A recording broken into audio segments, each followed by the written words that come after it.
generation is literally the loneliest generation. In the world of social media, in the world of AI, hybrid working, working from home, your computer is your best friend, your mobile phone is your best friend. But back in the days, human beings had that relationship or had that space in your life. It's now been replaced by technology, and literally it is causing an epidemic of loneliness. Just before we dive deeper into this topic, welcome Team Resolute Christian if you're new here, and welcome back if you're already a resident here. I am Ruth, your sister in Christ, and here we do things that sisters talk about, all types of topics, but they're all faith-based, including current affairs, the prophetic, and the spoken word. And if that's something you're interested in, become resident right here and hit the subscribe button. Over the past 10 years, there has literally been an immense shift in the way in which we relate as human beings.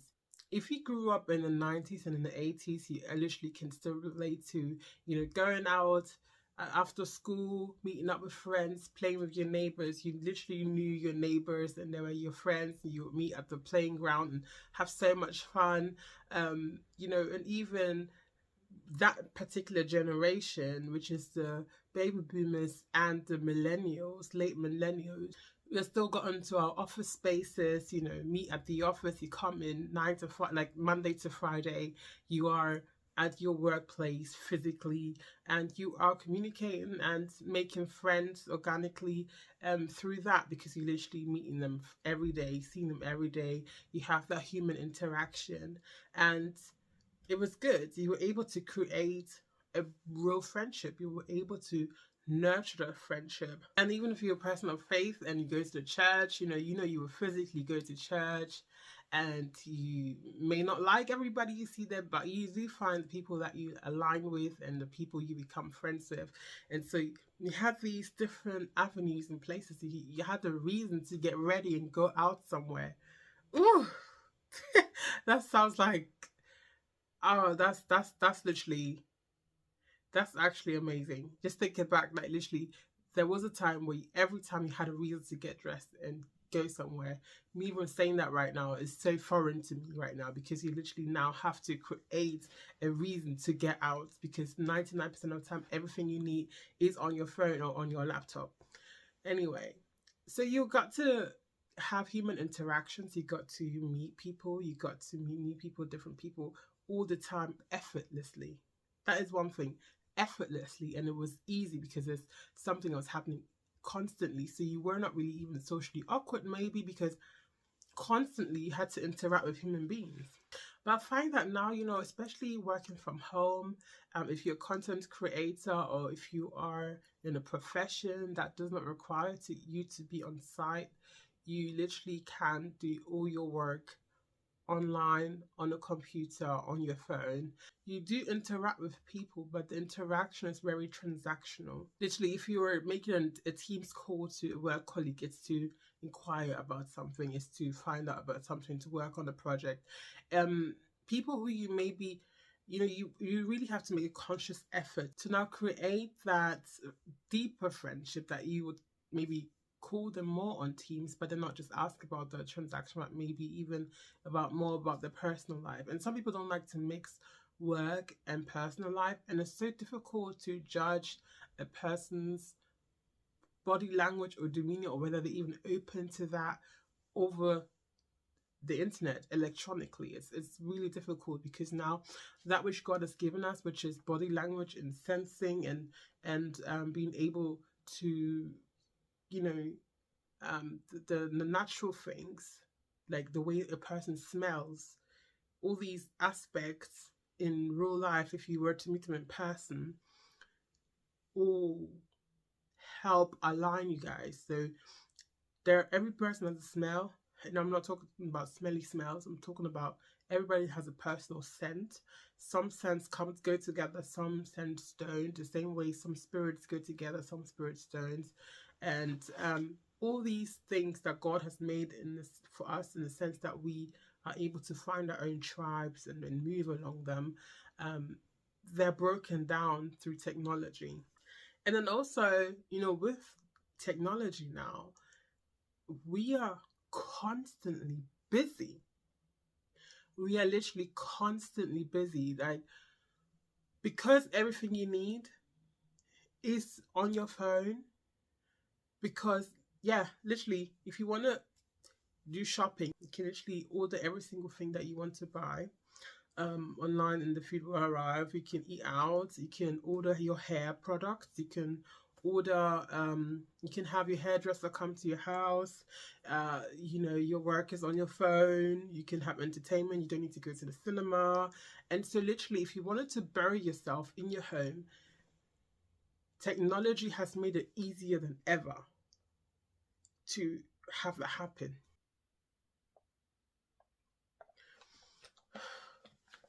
Stay hydrated. And so I found that people end up in a situation of loneliness, not that because there's nothing around them, because it's actually extremely noisy. It's extremely noisy around these days. But to have a person with whom you are equally yoked to is now much difficult to find, and even not just to find, but even to have that deep relationship. For instance, someone like me, I don't like a crowd of friends. I like one, two, maximum three friends who know me in and out, and it's extremely deep. Like, I love, love, love deep relationships. Deep in the sense that you are sad somewhere and I can sense that you're sad, because we are so aligned.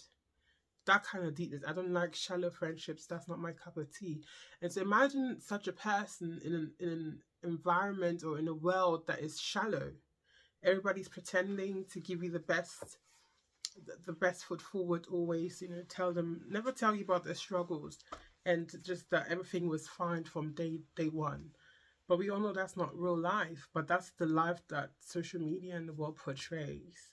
Even like dating, like, I have to, like, I'm just looking back. Well, I was born in the 90s, okay? I'm a millennial, and I'm just thinking, like, even in the 90s, I remember my teens, because I was always tall and I already had curves when I was young. So from young, men would try and approach me. And I remember in the 90s, the early 2000s, you know, guys were just, they'll come and approach you. They will always try and talk to you, try and get your number. Always, everywhere you went, that would happen. And well, that's how I met my husband anyway, and the rest is history. But I learned, like, currently in the dating scene, men apparently are afraid to approach women. That women, that it now appears that because of all this Me Too movement, that men are not afraid to approach women because they don't want to be labeled as someone harassing a woman. Whereas I would say, like, back in the days, it was a bit harassment sometimes, but apparently now, even just like looking at a woman can be offended by that. And so people don't approach people on outside anymore as much. And apparently it's all happening online now. And we are gradually losing the human interaction, the real human interaction, how to read body languages. If I didn't go through my experience, I don't know how I'll be so good at reading body language now, because I had to be around people to learn that, how the different body languages are. And so how do you obtain that online through technology? And so sometimes you literally look around you and you're like, well, I don't really have any real friends around me. My work friends are not really my friends. It's very transactional. If you were not in a church, like a mega church, and that's why some people actually are drawn to mega churches, because they have opportunity to meet hundreds of people. But if you're not in a mega church, and maybe you're in a local church where there's just a few people, you may even be like, well, I don't really, we're cool in church, but they're not my friends' friends. Like, we don't have anything in common apart from Christ. The option might be to go to a mega church and try that out and see if you can find friends there. But then also, you know, there's that risk of when you are in a mega church to not get that deep mentoring, that deep, you know, teaching, and because obviously the pastor or the pastors in that church are very occupied with it's hundreds of people. So maybe your particular gift or the type of mentoring that you need may not be given there. And so it's tricky. The research has shown that men are likely to, going forward, have virtual girlfriends. They're literally gonna make the internet their girlfriends. You know, remember, again, I'm going back to the 90s. Anybody who grew up in the 90s, early 2000 era, give me a thumbs up, okay? Because those are the good old days. I remember in the 90s and the early 2000s, that's when, like, I think blow up dolls, and it was so laughable and frowned upon, and like who they were looked at as weirdos. But literally these days, people are creating virtual boyfriend and girlfriends because they can't find that connection in real life, and that's really sad. But what do we do about this, ladies and gentlemen? What do we do about this? Well, Solomon says that nothing is new under the sun. This has happened before in different formats. God does not want you to be alone. That's not how God created mankind. We were supposed to be in a tribe. We were supposed to be in a relationship. We were supposed to grow together. It's the body of Christ. He didn't make one part only. He said it had to be a body for it to come together. But there's different parts, but they had to come together. The Trinity, you know, it's God in three, man in three. And God clearly said in Genesis, you know, it is not good for a man to be alone. For him to say that, that means something. He's saying you shouldn't be alone. Healthy friendships are good. You know, sometimes the pain of being alone can be so overwhelming that you say, okay, well, I don't really need any friends. I can do what I need to do by myself. There are the seasons where it is a season of separation and of preparation and building. However, those are not meant to be long-term conditions. It is meant to be temporal for that particular season. And even then, there should be a friend that can understand that you're in that season, but still be there for you and let you have that space for that season. God shows that relationships are so important throughout the Bible. You know, when Noah went on the ark and he took the animals, he took each animal with their partner. None of the animals went in single. It had to be the animal and their partner, the animal and their partner. Not just for reproduction, because reproduction is a key reason, but that's not the only thing. It's sending a message. You always need a partner, and that doesn't have to be necessarily the opposite sex. It can be a friend, it can be your mother, your father, the Holy Spirit, your cousins. You need someone in your life. You cannot be an island. David and Jonathan are one of the relationships that I admire so much. That kind of friendship is the kind of friendship I want. Jonathan and David would sacrifice whatever they have for one another. They loved one another. They would do anything for one another. And that is the type of friendship that one should pray for. That you can have that person that just loves you for who you are and has your best interest at heart. You know, I've been thinking about this myself. You know, I work from home. I'm a content creator. I work professionally online, and I have a church. But, you know, as you may know, your relationship in these different places like church, work, they may not be as deep. May not be that deep. And I believe God is the one who sends a friend. He sends a person, a friend that is for you. That person is divinely anointed to be your friend. Not everybody can be your friend. That's just rule number one. Not everybody can be your friend. It's a friend that's aligned with you, anointed to be your friend. You are anointed to be their friend because perhaps being your friend comes with certain things, and that person needs to have that, or they're the yin to your yang. And these type of people are sent by God. So it's definitely something, if you don't have that, to make that your prayer point. Also, sometimes we think a friend is someone far away. You know, the older I get, the more closer I draw to my mother. I would say my mother is my best friend. She legit is my best friend. Like, I can come to her about anything, And if you ask me that when I was a teenager, when I was a teenager, I was running away from my mom, okay? But the older I get, the more I value her in my life. I value her wisdom, I value her criticism, and I value her encouragement, and value her prayers for me. Just remembering all the sacrifices she's done for me. And I'm like, what am I looking for? I've got the best jewel in life right next to me. So sometimes it is not an outside person. Sometimes it's literally a parent, a grandmother, a cousin who's been there and you aligned with, a sibling. And sometimes it's just that person that you needed all along.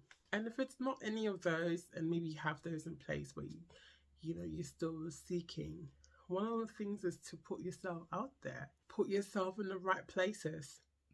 Put yourself in the right places. Maybe you're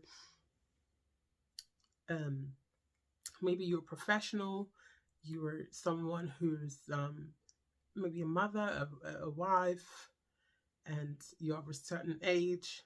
Put yourself in the places that align with your vision. So for instance, I wouldn't go to a forum that's called Wind Your Waist, Shake It Up Forum. Why? Because likely the crowd that's going to be there wouldn't align with my aims in life or what I'm about at the moment. Not shading that, but I'm saying you have to be intentional about where you put yourself out there. I may look for a forum of women of substance, women, married women, looking to make it happen, ministers forum. It's because that aligns with my interest. It aligns with my path in life. And so you put yourself out there intentionally. For instance, you may ask, well, how do I start? You can simply go on Eventbrite, look at events in your area, have a skim through, and then be like, okay, so this is what's happening. I can literally go there. Next, you need to actually invest into your relationships. You have to invest in those relationships. And that is the part that is tricky at times, is to find that time, especially with people who are extremely busy, people who have a lot going on. I believe the people who watch my channel are people who have things happening in their lives. We are, our mindsets are on achieving purpose, which we just did the challenge. We are focused people. So sometimes nurturing that relationship to build it from something. So from the initial, hi, how are you doing? How's things going? To keep nurturing that to it becoming a solid relationship, you have to actually invest time into that. And that is the part that may not be as easy, but if you find that person is worth it, that's the key. First of all, the type of caliber you person you're dealing with, then you will find that time. It's like dating. It's not any guy who talks to you that you will invest time in because like, well, this is not going anywhere. But if it's a person that you can see yourself with in the long run, you're like, yeah, I will invest some time into this, invest some resources into this. And so that's how we actually have to keep pushing in these days to create that tribe and come out of loneliness, because it can literally creep up on you, and before you know it, you look left and right and there's no one around you, and that's not what God has intended.